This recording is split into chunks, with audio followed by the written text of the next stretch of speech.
అదే RTV app వార్తల్ని క్షణాల్లో చదివే అవకాశం ఉంటుంది. ఒక న్యూస్ పేపర్, ఒక టెలివిజన్ ఛానల్ మీ చేతుల్లో ఎప్పుడూ ఉంటాయి. డాక్టర్ అంబేద్కర్ కోనసీమ జిల్లా రామచంద్రపురం వైసీపీ అభ్యర్థిగా ఈరోజు పిల్లి సూర్యప్రకాష్ అయితే నామినేషన్ వేశారు. అలాగే మా పిల్లి బోస్ గారు కూడా ఈరోజు తనకైతే మద్దతు తెలిపిన పరిస్థితి. ప్రస్తుతం మాట్లాడే ప్రయత్నం చేద్దాం. సార్ చెప్పండి, ఈరోజు మీ తనయుడు నామినేషన్ వేయడం జరిగింది, ఎలా ఉండబోతుంది అంటే రామచంద్రపురం రాజకీయాలు? అనుభవం తప్పకుండా వైఎస్ఆర్ కాంగ్రెస్ పార్టీ విజయం సాధిస్తుంది. ఇక్కడే కాదు, రాష్ట్ర వ్యాప్తంగా కూడా. ఎందుకంటే there are so many welfare activities Jaganmohan Reddy గారు ఇచ్చినవి. దాదాపుగా 2,61,000 కోట్ల రూపాయలు కేవలం సంక్షేమం గురించి ఖర్చు పెట్టారు ఈ రాష్ట్రంలో. అదే కాకుండా రైతుల సంక్షేమానికి కూడా 1,50,000 కోట్ల వరకు కూడా రైతుల సంక్షేమానికి ఖర్చు పెట్టారు. Never in the Indian history of politics ఒక రాష్ట్రంలో, చిన్న రాష్ట్రంలో, 5 కోట్ల జనాభా ఉన్న రాష్ట్రంలో 2,61,000 కోట్ల రూపాయలు ఖర్చు పెట్టారంటే అది కూడా రెవెన్యూ డిఫిసిట్ ఉన్న రాష్ట్రంలో.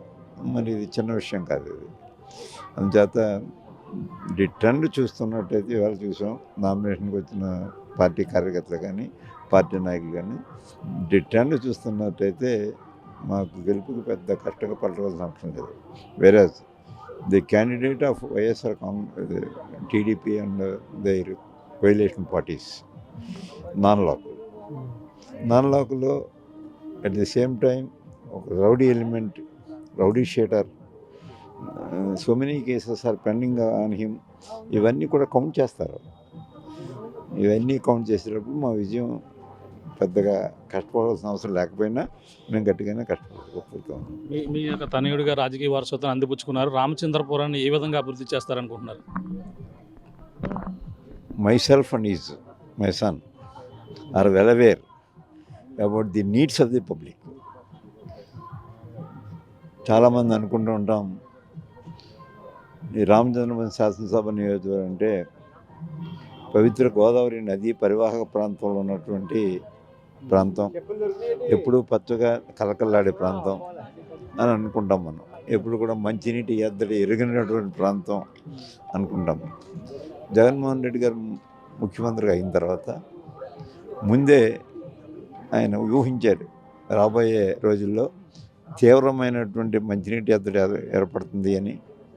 అంతేకాకుండా తీర ప్రాంతానికి అతి దగ్గరగా ఉన్నటువంటి ప్రాంతం కూడా. అందుచేత మూడోది ఈ రైలు చెరువుల కారణంగా గ్రౌండ్ వాటర్ అంతా కూడా సెలిడిటీ అయిపోవడం కారణంగా తీవ్రమైనటువంటి మంచినీటి ఎద్దడి వస్తుందని ఉభయ గోదావరి జిల్లాలకు దాదాపుగా 8,000 crores were allocated for purification of water and supply of water to each and every village and every house.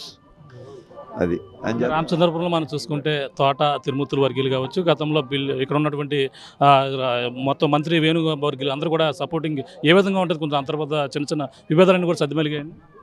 మేము తిరుమూర్తులు గారు అయితే is contesting from Ramachandrapuram neighbour constituency Mandapeta నియోజకవర్గం. మాకు వ్యక్తిగతమైనటువంటి తగాదాలు ఏం లేవు. మాకేమన్నా కలిసి వ్యాపారాలు చేసుకున్నామా, లేకపోతే నాకు ఆస్తిపాస్తులు తగాదాలు ఏమి లేవు. అంచేత పార్టీ కష్టపడింది కాబట్టి పార్టీలో చేరినప్పటి నుంచి కలిసి ఉంటున్నాం, దాంట్లో ఇబ్బంది ఏమీ లేదు. సుభాష్, మరి ఒకే సామాజిక వర్గం నుంచి టీడీపీ అభ్యర్థి, ఉమ్మడి అభ్యర్థి కూడా ఉమ్మడిగా రాబోతున్నారు. పరిణామాలన్నీ కూడా చూసుకుంటే జనసేన టీడీపీ పొత్తులో విజయం మాదే అని వాళ్ళగా చెప్తున్న పరిస్థితి. ఈ పరిణామాలు ఎలా చూడాలి? ఇంకా చెప్పుకోండి, రాజకీయ పార్టీలు అన్ని పార్టీలు కూడా మేమే గెలుస్తామని చెప్పుకుంటూ ఉంటారు. కుంటివాడు 2 కాళ్ళు లేని అంగవైకల్యం కలిగిన వాడు కూడా నేను లేస్తే మనిషిని కాదు అంటూ ఉంటాడు. సాధారణంగా జరుగుతూ ఉంటాయి.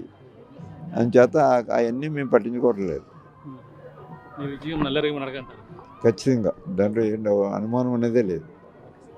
చూస్తున్నాం ఇది పరిస్థితి. రామచంద్రపురంలో ఒకసారి తన తనయుడు తన రాజకీయాన్ని అందిపుచ్చుకున్న నేపథ్యంలో రామచంద్రపురంలో తన అభివృద్ధి మార్కు చూపిస్తారు. గతంలో నేనైతే రామచంద్రపురం అభివృద్ధి కృషి చేస్తాను. అంతేకాకుండా సామాజిక వర్గంతో పాటు ఇప్పుడు ఉన్నటువంటి ఎవరైనా సరే మొత్తం అన్ని వర్గాలు కూడా సపోర్టు మా తనయుడికే ఉన్నది కాబట్టి అందరూ కూడా మేము విజయం మా నల్లేరమే నడక అని చెప్పుకున్న పరిస్థితి ప్రధానంగా ఉందని చెప్పాలి. ఏదేమైనా ఉమ్మడి అభ్యర్థిగా వచ్చినా సరే ఎవరు కూడా నమ్మే పరిస్థితులు లేరు. లోకల్ అభ్యర్థిగా ఉన్న తన తనయుడు సూర్యప్రకాష్ని అయితే గెలిపించేందుకు రామచంద్రపురం అసలు అందరూ కూడా సిద్ధంగా సిద్ధంగా ఉన్నారని ఈరోజు నామినేషన్ కుటుంబ సభ్యులతో కలిసి ఆ నామినేషన్ పత్రాలు కూడా 3 సెట్లు అలాగే అందరూ కూడా సమర్పించిన పరిస్థితి అయితే ప్రధానంగా ఉంది. ఇప్పుడు రామచంద్రపురంలో రాజకీయాలన్నీ కూడా హీటెక్కుతున్న పరిస్థితి ప్రధానంగా ఉందని చెప్పాలి. ఇది కూడా ఉన్న తాజా పరిస్థితి.